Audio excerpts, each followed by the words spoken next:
¿qué tal amigos? ¿Cómo están? Muy buenas noches. Yo soy Esdras Chabot y esto es Dinero y Poder.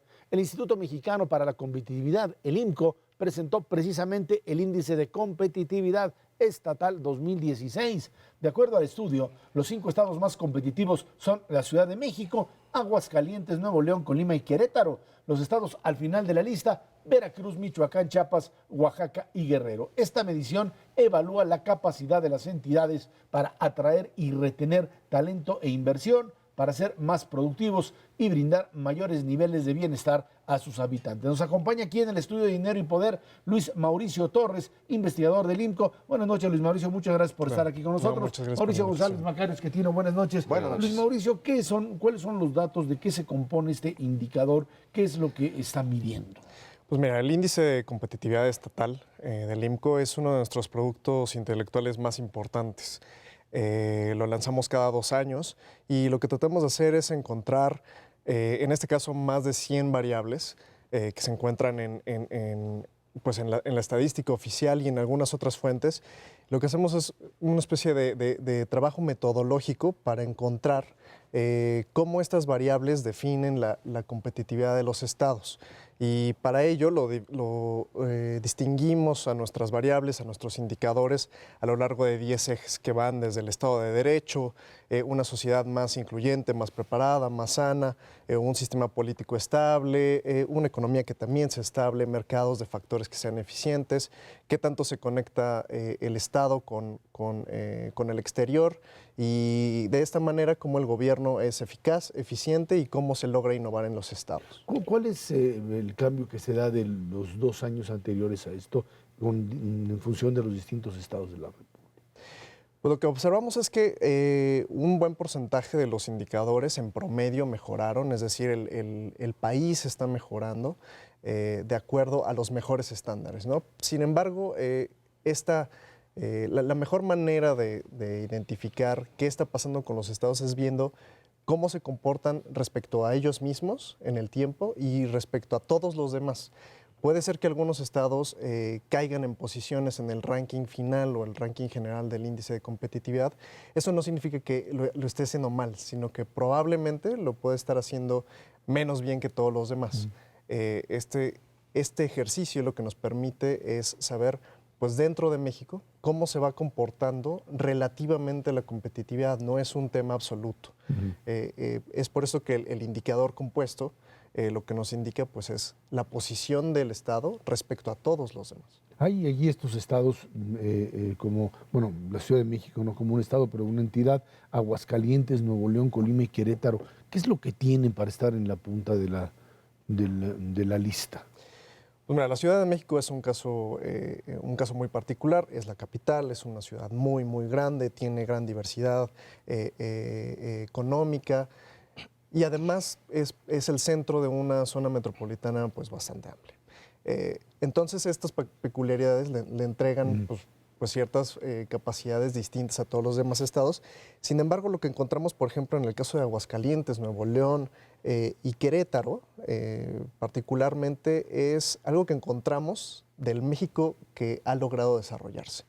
Déjame ir un poco atrás y este año el tema del índice que tratamos de tener es el tema de los 2 Méxicos, algo así como una continuación de este estudio de hace un par de años de McKinsey.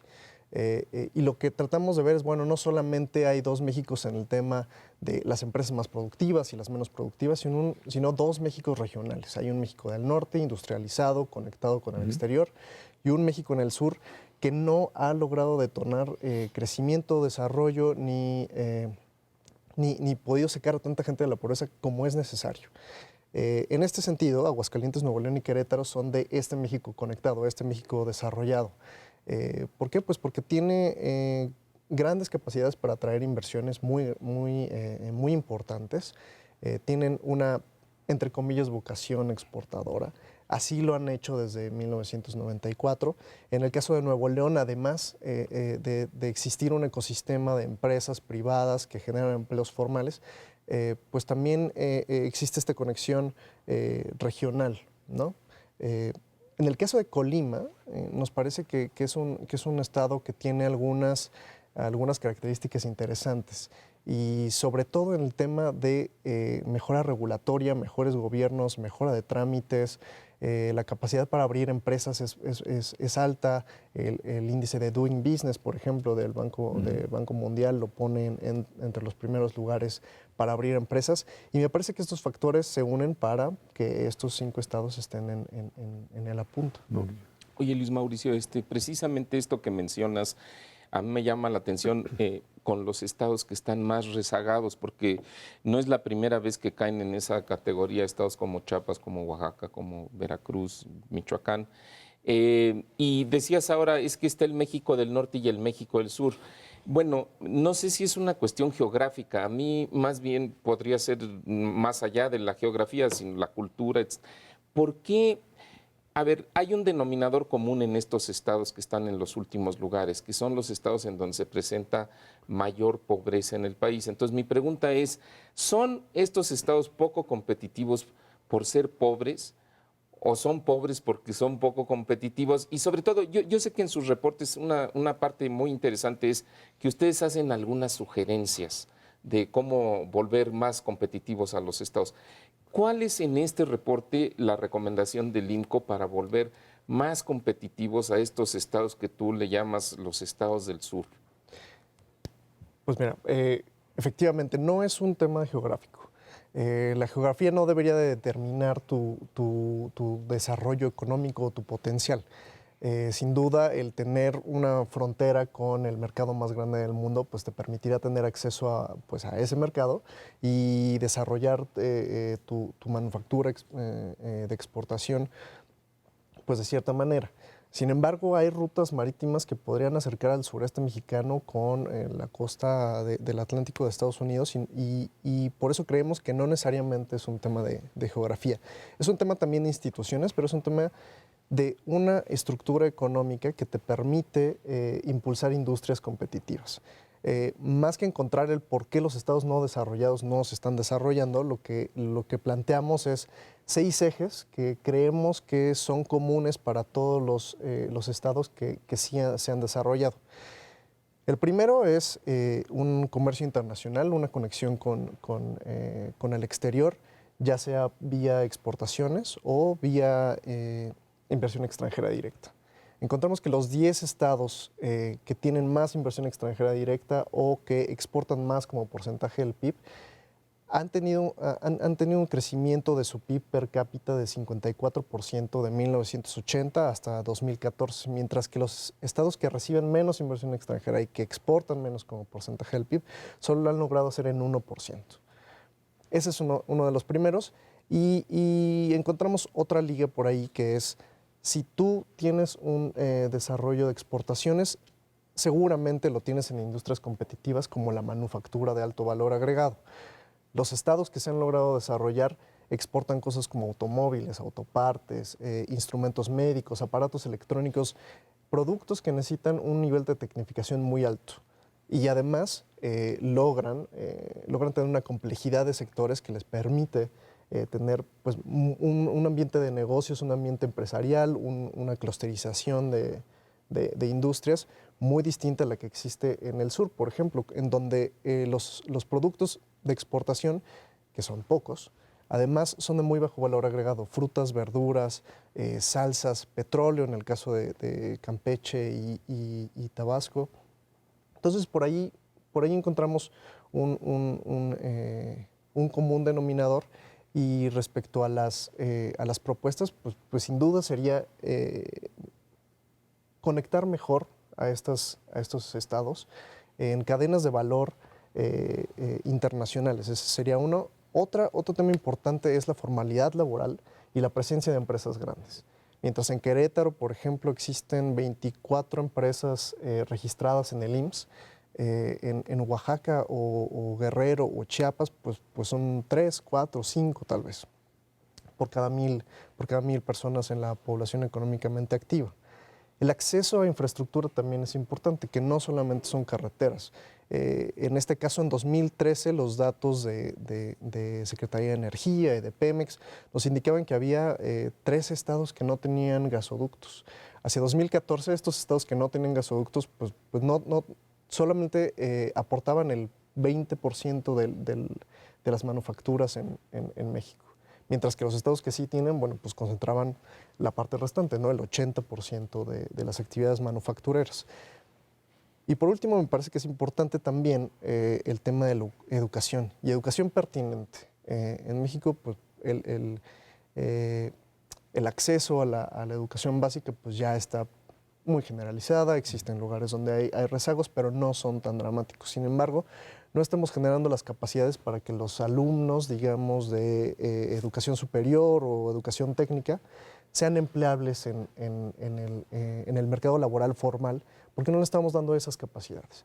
Y un ejemplo que nos encontramos, y nos gusta mucho decirlo, porque es muy escandaloso, es, por ejemplo, todos los estados, en los CECATIS, estos centros de capacitación técnica, tienen programas de estilismo, en donde te dan clases de cómo hacer un facial, cómo hacer manicure, cómo hacer pedicure. Y solamente un estado, que es Jalisco, tiene una especialización en electrónica automotriz, por ejemplo.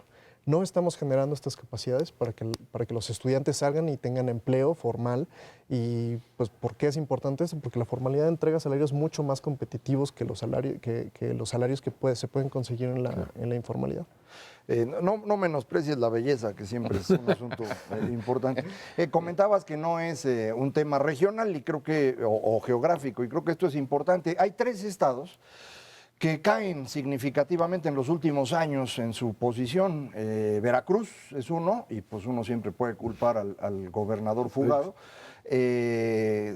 Baja California y Estado de México. Y creo que si la Ciudad de México se midiera bien, también estaría como Estado de México en una situación de caída.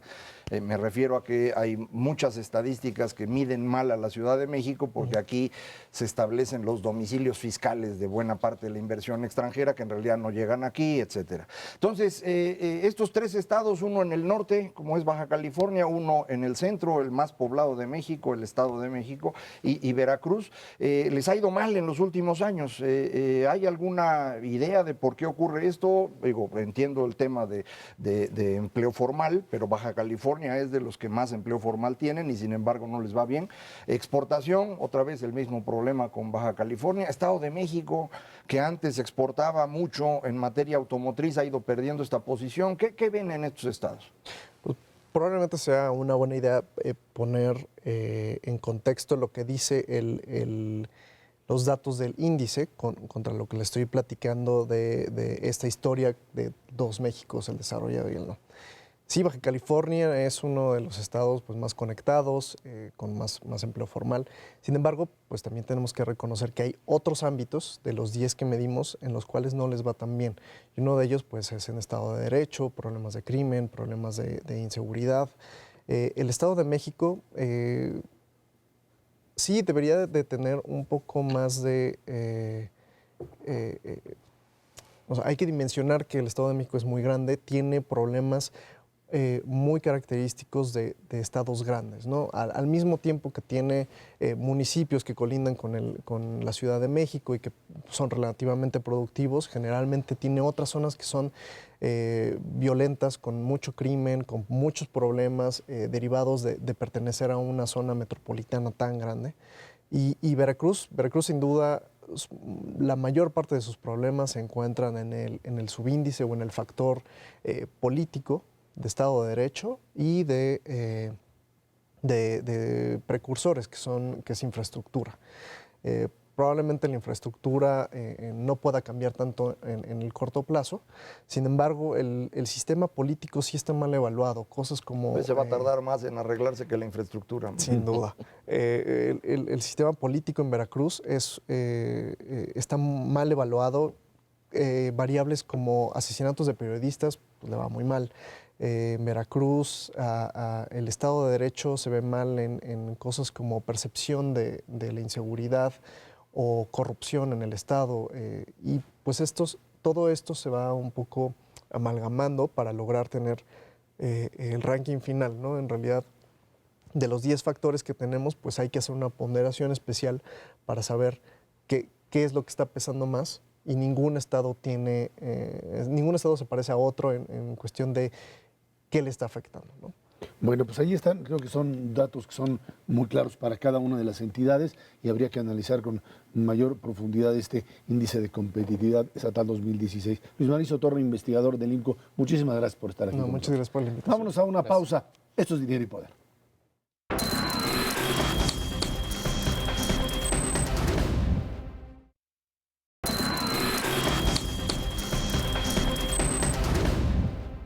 El viernes por la noche falleció Fidel Castro Ruz a los 90 años de edad, el líder de la Revolución Cubana. Su muerte cierra 60 años de historia desde que desembarcó en Cuba, proveniente de México en 1956, para derrocar a Fulgencio Batista en el año 1959 hasta el día de su fallecimiento. Estuvo al frente de este régimen socialista de la isla durante 47 años ininterrumpidos, hasta el año 2006, cuando abandona el poder por motivos de salud. Y ahí está la figura de Fidel Castro, el régimen pues más longevo de lo que serían los regímenes del socialismo realmente existente. Sí, ¿no? Yo creo que ahí sí no de hay alguna forma consiguieron llevar a cabo un modelo socialista en América Latina que nadie pudo de alguna forma ni siquiera copiar. Fidel Castro exportó la revolución, no lo hizo en México por un acuerdo que se tuvo con el gobierno mexicano, trató de exportar, fracasó.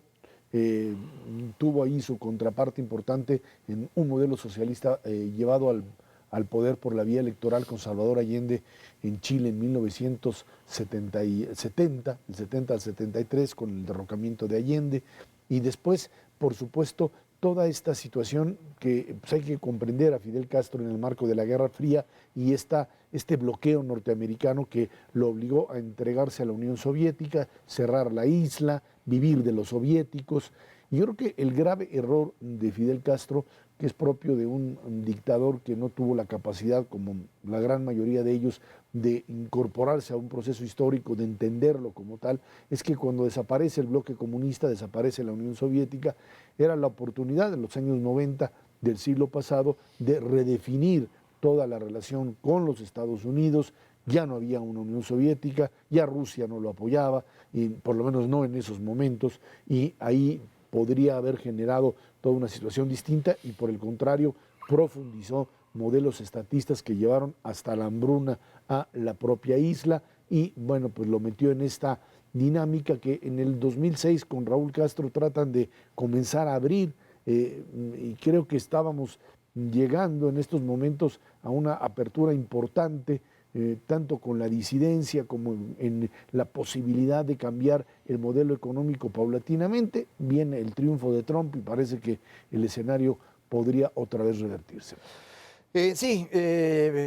Fidel Castro fue el dictador más longevo del siglo XX. Si uno se va a otros siglos puede encontrar otros gobiernos autoritarios más largos. Y aquí en este siglo, en lo que llevamos del 20 y el 21, el otro gobierno más largo es el de Isabel II en Inglaterra, pero ese no es un caso autoritario. Entonces, él es el dictador más longevo. Aquí en México hay mucha gente que lo quiere muchísimo y para no reconocer lo que hizo en Cuba, pues tratan de ubicarlo como pues alguien que tiene una personalidad histórica, como alguien que enfrentó al imperialismo yanqui o como alguien que construyó en Cuba un sistema educativo y de salud extraordinario. Las tres cosas son tonterías. Se puede decir que es una personalidad histórica exactamente igual que cuando dice uno que Stalin o Mao son personalidades históricas. Es decir, tienen un lugar en la historia fundamentalmente por haber matado a millones de personas. En el caso de Fidel no son millones, Cuba es muy chiquita, pero de cualquier manera su costo en términos humanos es bastante serio. Dejó el imperialismo yanqui para sustituirlo por el soviético. Durante muchos años se decía que Fidel Castro había salvado a Cuba porque era el burdel de los Estados Unidos. Sí, lo convirtió en el burdel latinoamericano, que creo que es una situación todavía más grave, incluso al día de hoy. Y finalmente el asunto de educación y salud.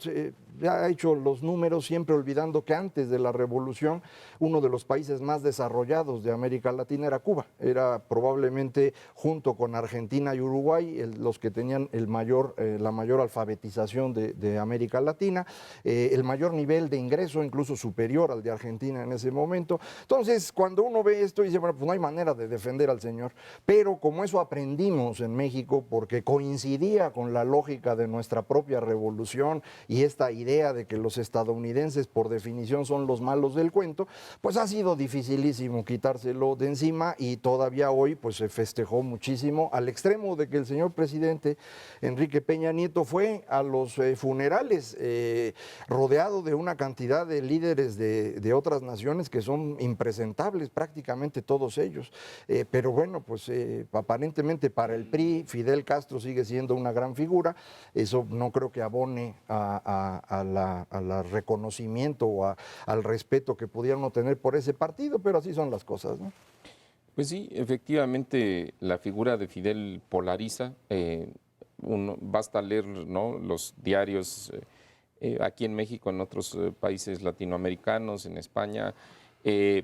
Hay quien lo describe y lo reconoce y lo quiere recordar como héroe, y hay quien lo quiere ver como un dictador, como lo que acaba de escribir Macario de manera, creo yo, muy, muy completa. Yo también soy de la opinión de que, bueno, a lo mejor fueron dos etapas de la vida de Fidel. La inicial, en donde sin duda él lo que trató pues es de rescatar a los cubanos de una situación de desigualdad económica brutal que vivían. Lo hizo con éxito, porque la verdad es que cuando uno lee un poco sobre la historia de la Revolución Cubana, te das cuenta de que fue casi un milagro que pudieran ¿no?, derrocar al gobierno de Batista en aquel entonces. Y luchar además contra todos los intereses económicos poderosos, muchos de ellos estadounidenses, que existían en esa época.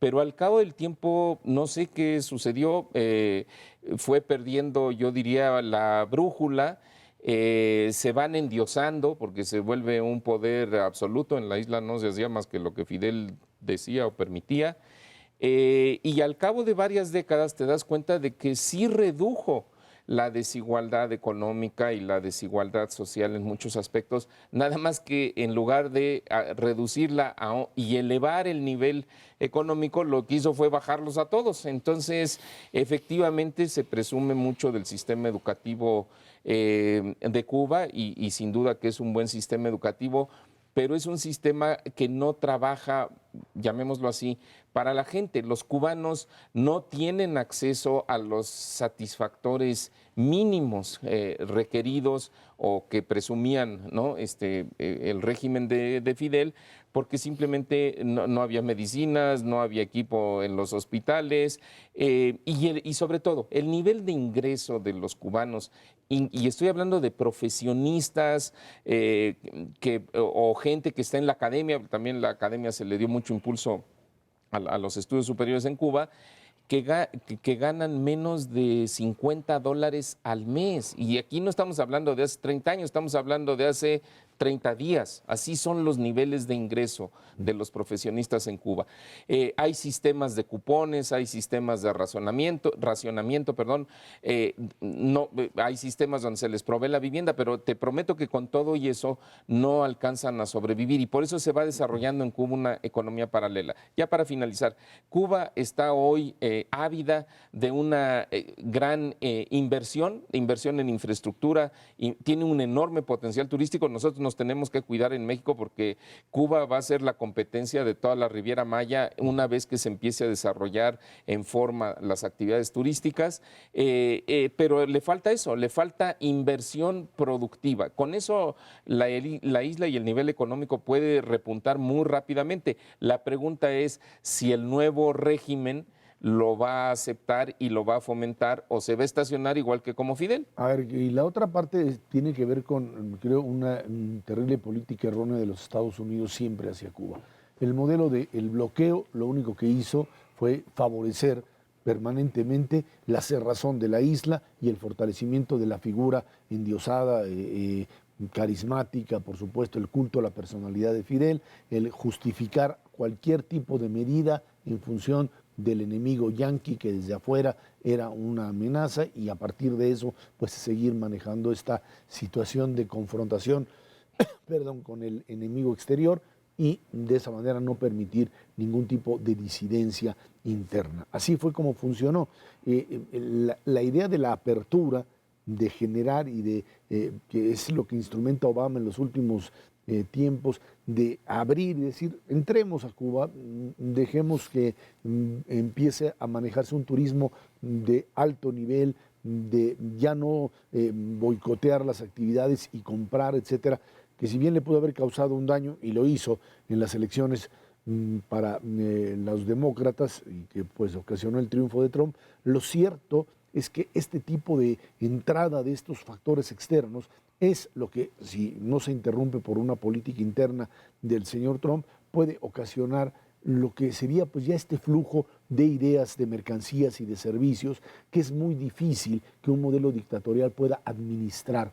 Los chinos fueron los únicos que pudieron hacer eso. Los soviéticos, cuando trataron de generar esta perestroika y glasnost, esta combinación de modernización con apertura, hicieron pedazos el sistema, ninguno sobrevivió. Todos los regímenes del socialismo realmente existente, de lo que se construyó, se vino abajo, ninguno pudo sostenerse. El régimen norcoreano lo ha hecho porque sigue absolutamente cerrado, y los chinos lo lograron porque simplemente pues abrieron donde tenían que abrir, cerraron, siguieron manteniendo cerrado el tema de la información y de la disidencia y la expresión política, y ahí lo siguen manejando. Y parecería ser que el modelo de Castro, de los hermanos Castro, trató de imponer ese mecanismo, sin contar, por supuesto, con los recursos económicos para poder instrumentar ese tipo de movimientos. Sí, pero yo creo que precisamente la experiencia de la Unión Soviética le enseñó a Fidel y luego a su hermano que cualquier intento de apertura le iba a quitar el poder. Y la verdad es que Fidel Castro era un megalómano, un ególatra. Él no podía concebir a Cuba sin él mismo. Era extraordinario cuando iba a darle clases a todo mundo de lo que cada quien hacía. Él sabía mejor que nadie cómo cuidar vacas, cómo sembrar caña, cómo arreglar tractores. El resultado pues ya lo tenemos ahí. Bueno, en China también eran así, Macario, pero tuvieron la oportunidad de generar una transformación. No, en China tuviste a Deng, y esa es la gran diferencia. Eso no lo tienes en Cuba. Raúl no lo va a hacer, ya tiene 85. Aún modernizado. Y vamos a ver a quién le hereda. Yo no veo que haya ningún intento en Cuba de modernizarse. Yo creo que engañaron a Obama, y pues el resultado fue que Obama incluso perdió la elección gracias a eso. Pues bueno, que les vaya a dar las gracias a los a ver qué es lo que sucede. Vámonos a una pausa, y de regreso la noticia del día de hoy, la renuncia de Agustín Carstens al frente del Banco de México. Esto es Dinero y Poder.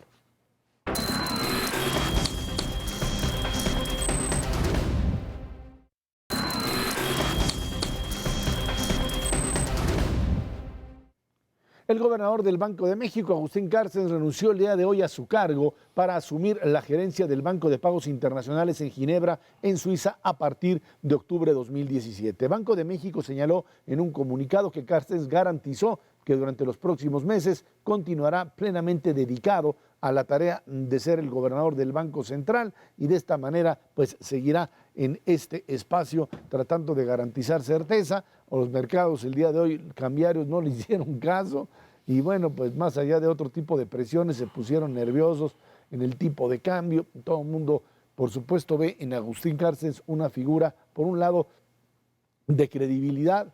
Ya lo habíamos vivido anteriormente cuando se estaba planeando o se estaba negociando lo que sería la reelección de Agustín Carstens, y se veía uno u otro candidato. Inmediatamente el presidente dijo: no, señores, es Carstens. Las aguas regresaron a su nivel, y ahora estamos ante una situación en donde Agustín dice: pues tengo esta chamba, me voy a Suiza, ahí se ven, y en septiembre, el año que entra, bueno, unos cuantos meses, estará prácticamente ya en otra posición. Y aquí el dilema es: ¿y a quién ponemos? Así es, Ezra. La verdad es que no es una buena noticia, la verdad. Y pues efectivamente le suma a la incertidumbre que ya tenemos, que es bastante, con el asunto de la elección en los Estados Unidos y otros problemas que padece la economía mexicana, sobre todo la debilidad del peso.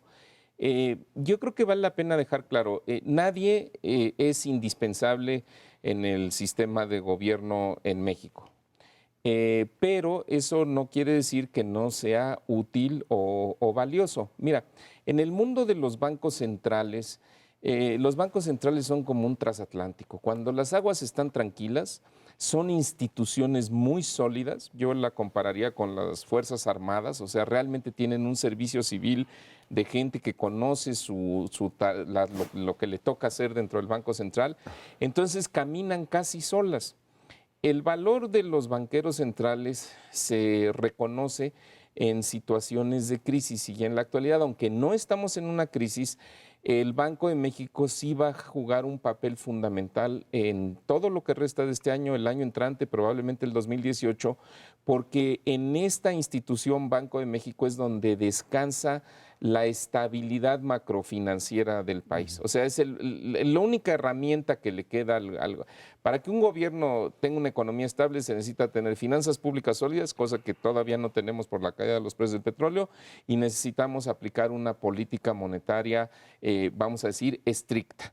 Y para eso necesitas una junta de gobierno y un gobernador que, pues, uno, le sepa, ¿no? Y sin duda que los miembros de la Junta de Gobierno todos saben su tarea, pero también necesitas que lo conozcan los jugadores financieros internacionales, que es el caso sin duda de Agustín, y que lo reconozcan, o sea, que le reconozcan su capacidad, porque las situaciones de crisis o de dificultades se arreglan con telefonazos y no para ver cómo se van planteando las cosas. Y creo que ahí es donde hay un hueco. En la Junta de Gobierno hay gente muy capaz, pero que no ha tenido la experiencia que han tenido los anteriores presidentes del Banco de México, Guillermo Ortiz y sin duda ahora Agustín Carstens. Entonces, sí, no es una buena noticia, no quiere decir que sea irreemplazable, pero sí es un factor que le añadirá incertidumbre a la conducción de la política monetaria, cosa que pues realmente no es buena en la coyuntura. El Banco Internacional de Pagos es una institución de la mayor importancia. Yo diría que es ligeramente menos importante que el Fondo Monetario Internacional. Hacen cosas un poco distintas, pero en términos de importancia en el sistema financiero mundial, ya Agustín Carstens había sido el segundo en el Fondo Monetario Internacional, ahora es prácticamente hablando el primero dentro del Banco Internacional de Pagos. Yo creo que es un gran reconocimiento, es el banquero central más importante que hemos tenido en México en un buen rato. Sí, entonces esto implica que, bueno, pues era atractivo, ¿no? La oferta, pero pues uno acepta ofertas atractivas cuando ya no está uno muy contento en donde está, o sea, hay oferta y hay demanda. Entonces tengo la impresión que el señor Carstens no estaba muy contento en donde estaba, y esto pues no sabemos por qué será. Si lo nominaron a este puesto, me imagino que le preguntaron si se iba a poder nominarlo, o a lo mejor él mismo platicó con los que conoce para que lo pusieran en ese puesto, y esto implicaría que no estaba trabajando de manera muy cercana con el gobierno mexicano, con el resto del gobierno mexicano, y esto es lo que valdría la pena saber para entender pues, por qué están pasando estas cosas.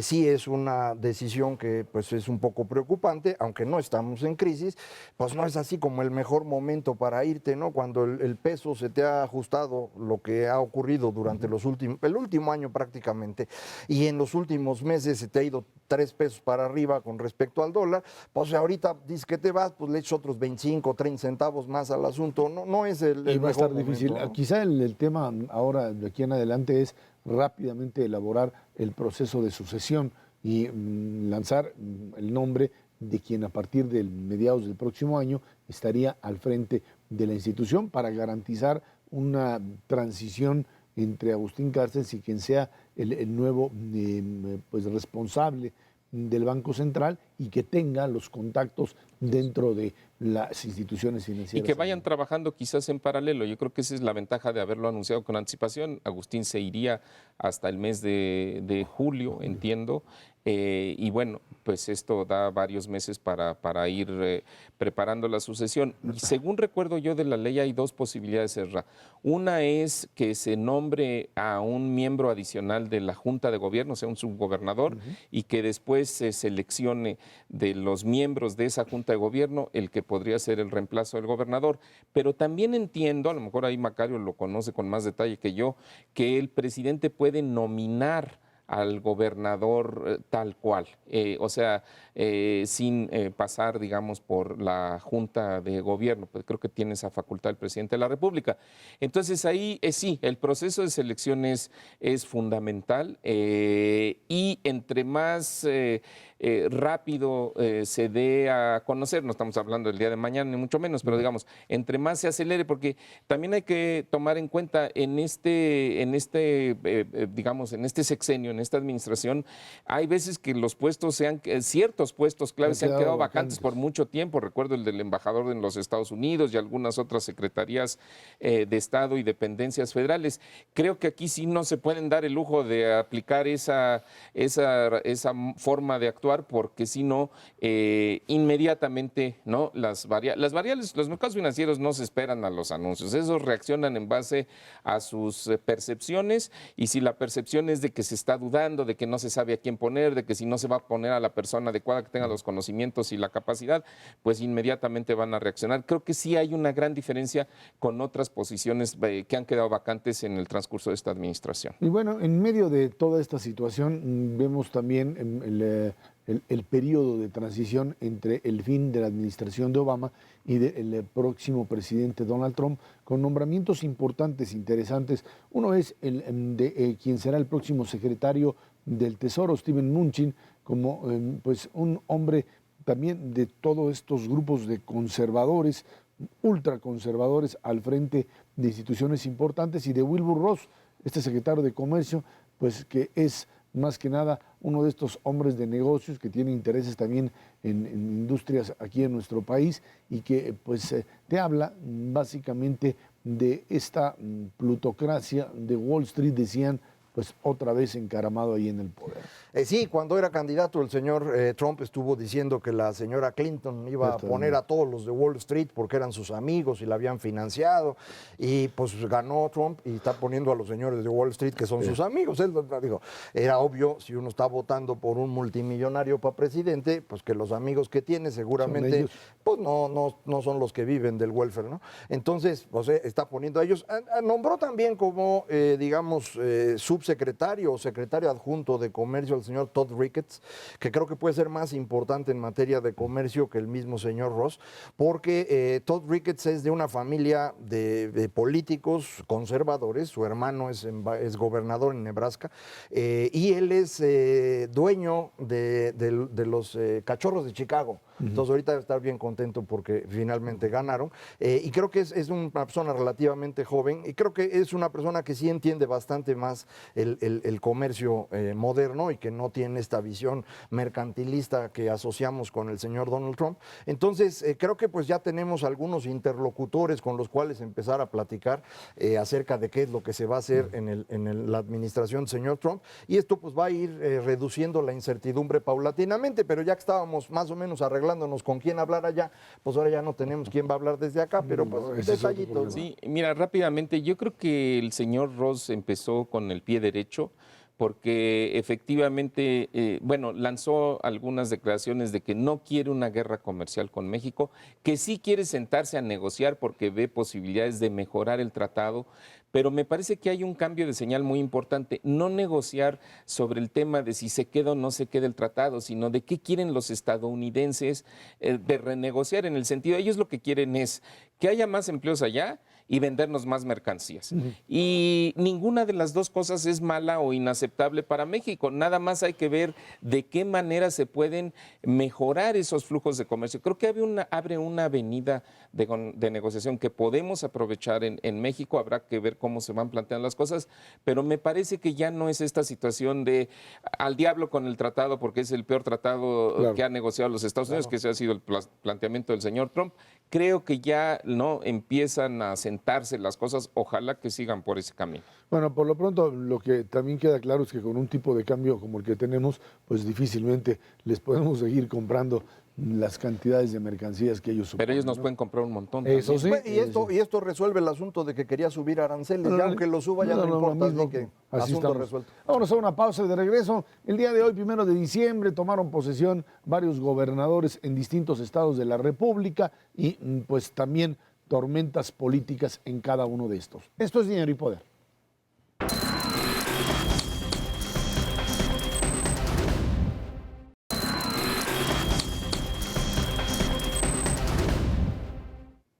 Hoy, en medio de crisis económicas y políticas, 3 estados de la República amanecieron ya con nuevos gobiernos. En Oaxaca llega el priista Alejandro Murat, que tiene que tomar posesión a escondidas en la noche de hoy. En Veracruz, el panista Miguel Ángel Yunes, y en Aguascalientes, el también panista Martín Orozco. En Oaxaca y en Veracruz comenzaron los nuevos gobiernos con problemas muy serios de déficit en sus finanzas, obras públicas inconclusas y problemas derivados de malas administraciones salientes. Ahí está el tema Veracruz, que es un verdadero escándalo así, pero de dimensiones desconocidas. Está, por supuesto, también el tema de Oaxaca, en donde Alejandro Murat tiene que tomar posesión a la 1:30 de la mañana. Ahí toma la protesta y no hay nada más porque está el enfrentamiento con la propia coordinadora en algo que pues se supone tendrá que negociar o iba negociando, y vuelve otra vez a insistir Murat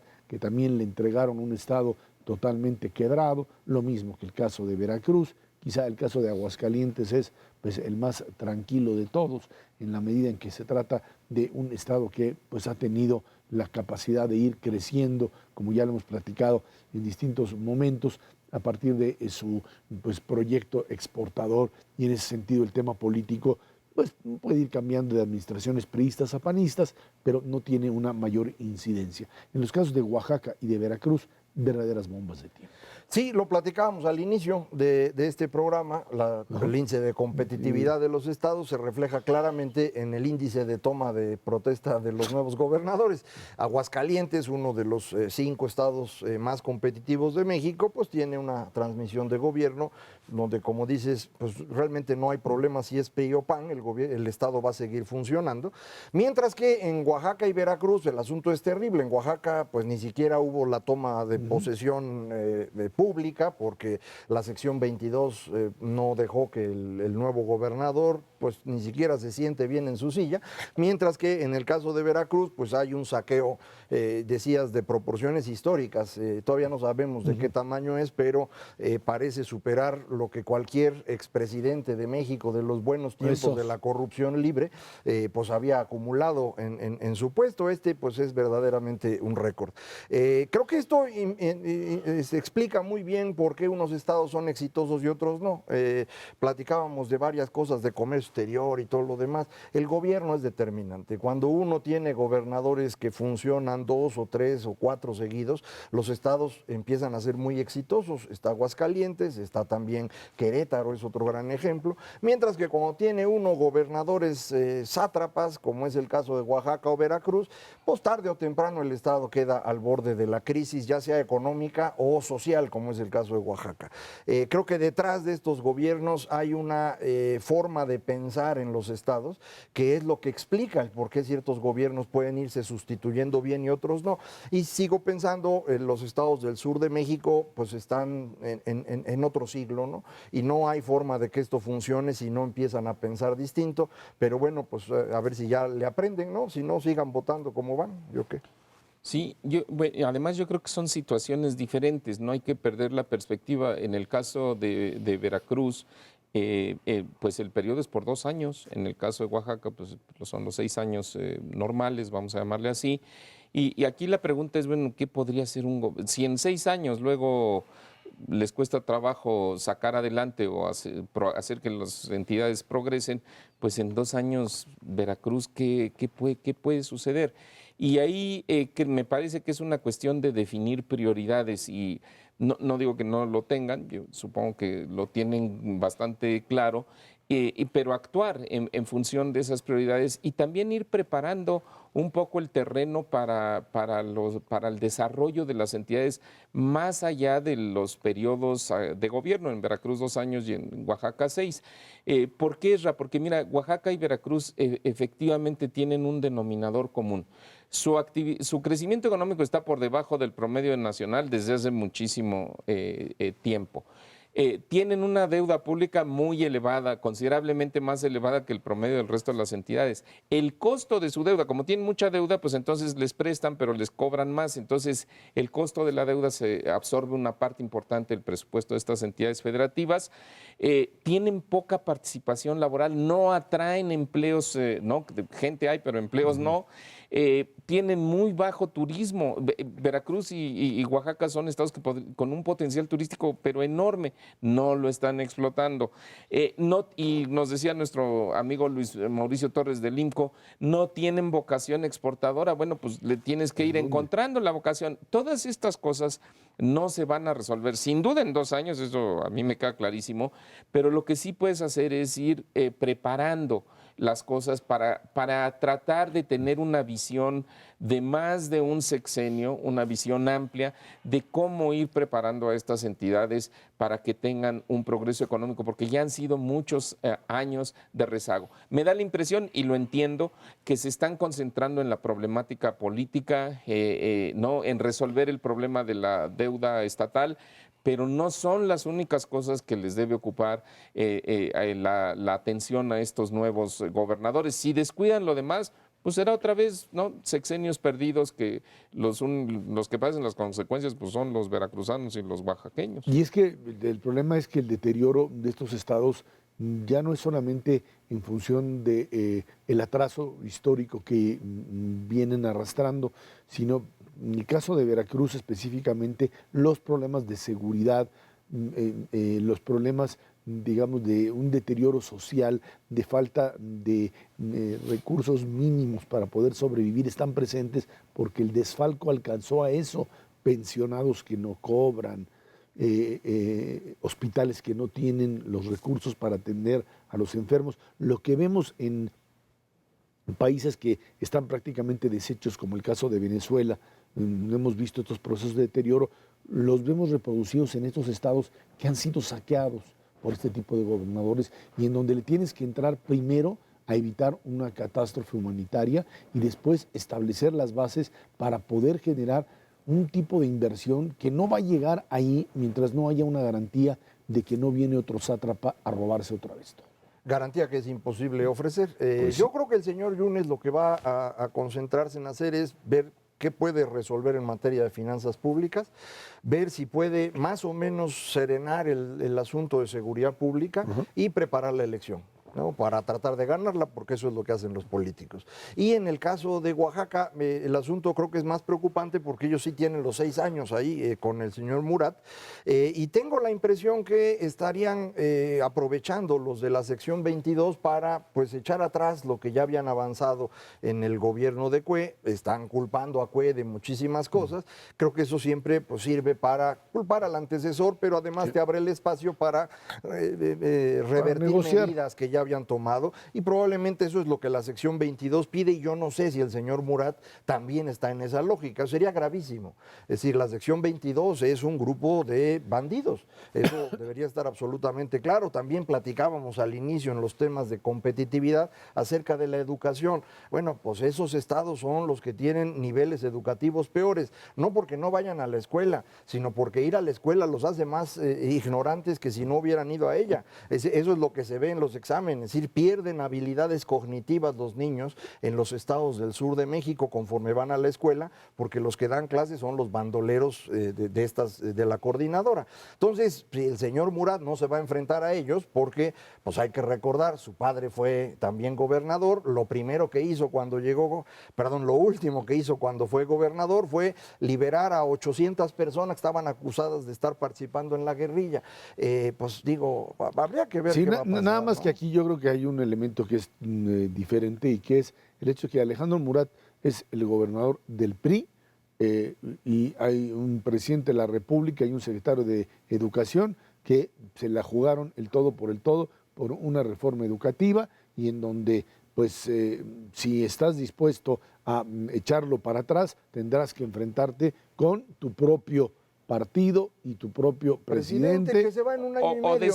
O decir que no es tu culpa y que lo vengan a arreglar de los del gobierno federal, como lo hizo el gobernador anterior. A ver cuánto cómo te cuesta o quién te da los recursos para funcionar, que esa es la Secretaría de Hacienda, ¿no? Pues yo creo que lo que dices es muy importante. En este momento vamos a empezar a ver si el presidente Peña Nieto, como dijo el domingo pasado en su evento del PRI, realmente tiene el control de su partido o no. Pues hoy renunció el señor Carstens y yo no sé qué va a hacer Murat y tengo la impresión que las cosas no están tan claras, ¿no? Y el otro tema es la rendición de cuentas, Serra. Yo creo que es un momento, con estos ejemplos de lo que ha sucedido en Veracruz y en Oaxaca, pues ahí también de que la sociedad civil tome un poco más de fuerza, que tome el toro por los cuernos y que haga la denuncia de cuando no hay una rendición de cuentas, que de veras la pida a gritos, porque los veracruzanos y los oaxaqueños desde hace años sabían y sospechaban de que estaban sucediendo cosas terribles en su estado y no pasaba nada. Los gobernadores hacían lo que se les pegaba la gana. Mauricio González Macarios, que tiene muchísimas gracias. Gracias a usted que nos ve, nos escucha aquí en Canal 11 Dinero y Poder todos los jueves a las 10 de la noche. Estamos en la radio Noticias MBS en el 102.5 del FM de lunes a viernes de 5 a 7 de la noche. Por nuestra parte, muchas gracias y muy buenas noches.